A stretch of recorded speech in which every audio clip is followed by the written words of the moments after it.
nous saluons votre présence aujourd'hui et nous saluons aussi l'ensemble des internautes qui nous suivent en direct, ici et ailleurs. Donc en guise de présentation, nous sommes le club des étudiants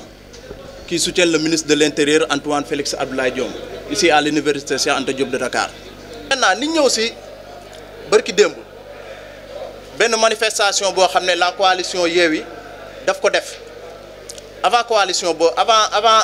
manifestation bi sax gis nañ lu mel non ay kàddu yo xamné rafetul ni koy jëmele ci président de la République diko jëmele ci le ministre notre leader monsieur le ministre Antoine Félix Abdoulaye Diome qui est dans le passé un fervent magistrat, un magistrat digne, un magistrat compétent, honnête et loyal, qui a toujours servi les couleurs de la nation, qui a toujours été au service de la nation. Nous avons tout mal, diko saga, diko jaxasek askan bi. Té lolu défé nané képp ko koy wax da nga nek en mauvaise foi.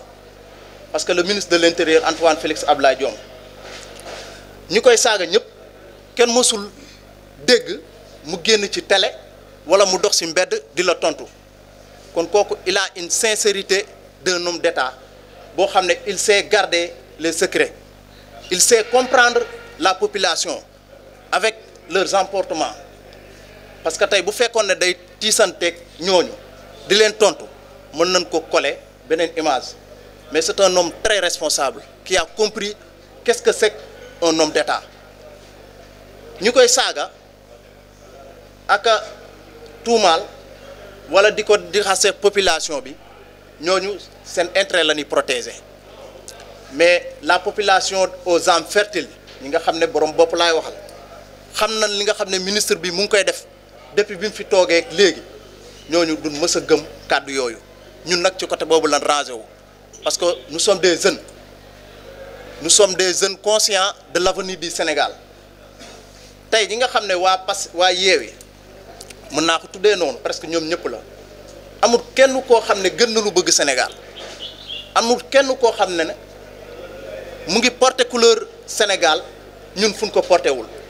ñu ngi koy porter dans toutes les instances pour permettre suñu dëkk nek ci jamm pour permettre suñu dëkk adopter le plan de l'émergence du Sénégal bi nga xamné Macky Sall adopté nako pour jusqu'en 2035 chaque jour ñu ngi ciy dox ñu ngi ciy wax mais buñ koy def dañ koy def de manière très responsable duñ fi nek di saga duñ fi nek di xassé duñ fi nek di wax lu dul dëgg duñ wax lenn jëmele ko ci coalition Yewwi ci lu bon. Ce que nous avons fait le président jàngal wala ministre de l'Intérieur jàngal moy il faut combattre avec les idées. La force de l'argument est la force de toute chose. Du si doole du si doole physique du si doole lamagne bu ñaaw mais ay idées convaincantes yo xamné tay intellectuel bi bu la déglo dina na xamné ki en toute honnêteté c'est lui l'homme qu'il faut. Et c'est ça qui est arrivé au ministre de l'Intérieur. C'est un homme multidimensionnel qui depuis 2020 bi mu fi nekké ba légui les réalisations sont là. Kenn mënu ko neub. Le maillage sécuritaire, les gars donnent insécurité, mais le maillage sécuritaire au niveau national, mais devenu une réalité. Entrez dans la banlieue, vous regardez qu'il y a des commissariats qui ont été inaugurés par le ministre de l'Intérieur, je peux nommer 6. Mais c'est pour renforcer la sécurité des populations et maintenir la stabilité du pays. Kon koku dama japp né képp ko xamné mu ngi wax ci mom lu ñaaw da nga nek mauvaise foi. Té lool nak dañ koy wax tay mu leer le ministre de l'Intérieur citoyen sénégalais la amna ñoo xamné référence la ci mom référence la ci ñooñu muy ñun ñi nga xamné c'est le club dootu nangu on va plus accepter que des détracteurs sans vergogne des encagoulés politiques assoiffés de pouvoir venir salir le nom du ministre de l'Intérieur dans les toiles. Là, on n'acceptera plus cela. Qu'on adopte la loi du talion, œil pour œil, dent pour dent. Parce que nous, ce que nous savons faire, c'est de parler avec les Sénégalais poliment du nu saaga mais képp koo xam ne tamit déggul jat boobu comme ni ko am na journal bu ma seetaan bërki démb mu ne mbaam bu déggul xaw ma jatul lawbe da nga koy lawbe ñoom mbaam lan il faut nit ñi dégg suñu jat nag mooy ñoom si li ñuy woo dootul leen bàyyi benn yoon ñuy ñëw di dal si institution de la République di dal si des hommes politiques yoo xam ne ils sont sincères ils sont travailleurs ni leen di yàqal wala di wax si ñoom lu ñaaw loolu on va plus l'accepter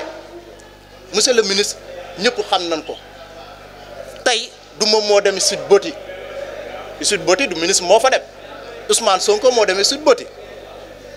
du ministre de l'intérieur moo tiré ce n'est pas un délinquant du moo tiré rey nit ban koy jim rey nit donc kooku defe naa ne fépp fu mu dox tey Sénégal nit ñi dañ koy jox ñaari loxo parce que c'est un homme très responsable du dugg benn këru diine ñu koy bu nu xatal wala di ko jéem a génne fépp fu mu dugg gongo lay nekk parce que nit ku baax la qui a toujours participé à la bonne gestion ou au service de la nation.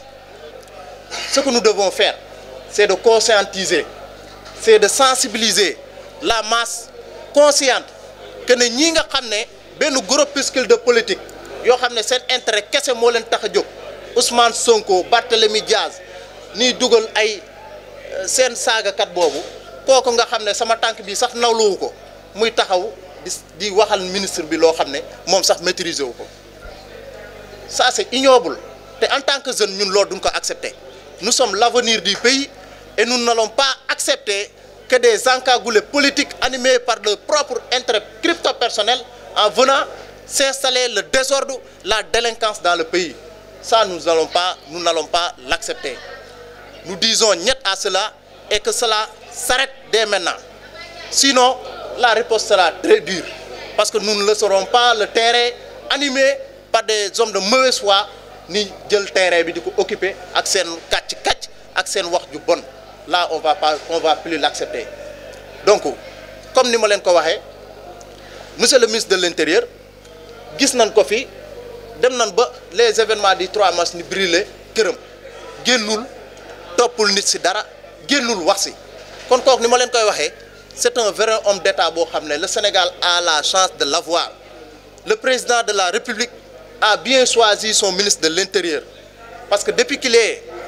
au gouvernement il n'a pas cessé de remplir ses engagements auprès de la République, auprès des populations sénégalaises. C'est un homme qui remplit bonnement sa tâche de ministre de l'Intérieur.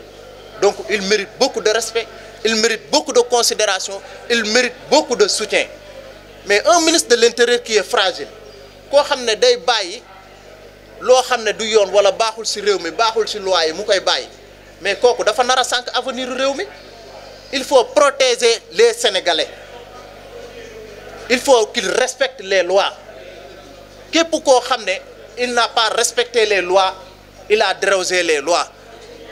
Se prescrire aux lois qu'on s'est prescrites ou bien respecter aux lois qu'on s'est prescrites est liberté. Jean-Jacques Rousseau loolu la wax képp koo xam ne respecté na sart yi nga xam ne teg nañ ko muy ci réew mi muy ci gouvernement muy ci bépp structure yow yaa ngi ci jàmm mais boo ko respecté wul mais yoon dal ci kaw règlement intérieur yi dal sa kaw. Pourquoi ñoom opposition bi biñ demee def seeni liste ñoom ñëpp sur la page Ousmane Sonko moom il a reconnu qu'ils ont fait des erreurs Déthié Fall ci boppam il a reconnu Dame Mbodj il a reconnu qu'ils ont fait des erreurs mais pourquoi bi conseil constitutionnel décidé ki nga xam ne mooy au-dessus de tout même le président Macky Sall conseil constitutionnel ñoom ñooy seen loi mais la conseil constitutionnel mais bu tranché en toute sincérité mais loolu jarul woon nit ñi ci ay jarul woon nit ñi naan wàcc leen là on va plus l'accepter et nous lançons un appel à toute la jeunesse sénégalaise consciente qui n'est pas aveuglée par ces projets malsains yi nga xam ne ñoom Sonko Barthélémy Dias que sont des délinquants ñooñu projet boobu ñun duñ ci wuyu parce que nous avons la responsabilité de tenir le pays en toute sécurité nan mel ni yeneen coalition il y a d'autres coalitions plus responsables plus rigoureuses que une coalition yoo xam ne ñu ngi fi kenn déggu leen ni saaga kenn déggu leen ni def dara te pourtant ils ont subi la même sort, c'est-à-dire de nous respecter les lois qui régissent notre constitution, qu'ils ont respecté la démocratie, qu'ils ont respecté la conscience des Sénégalais qui leur suivent. Donc defe naa ne Ousmane Sonko Barthélémy Diaz danoo war a yam nit ñi xam nan lan mooy seen problème seen intérêt crypto personnel yi ñu bëgg a jël dugal ko ci biir réew mi pour taal Sénégal pour jaxasi sénégalais yi loolu on va plus l'accepter. Et je lance un appel à toute la jeunesse, particulièrement les étudiants qui soutiennent le ministre de l'Intérieur. On ne va plus accepter que ces encagoulés politiques viennent nous dire du n'importe quoi sur le dos du ministre.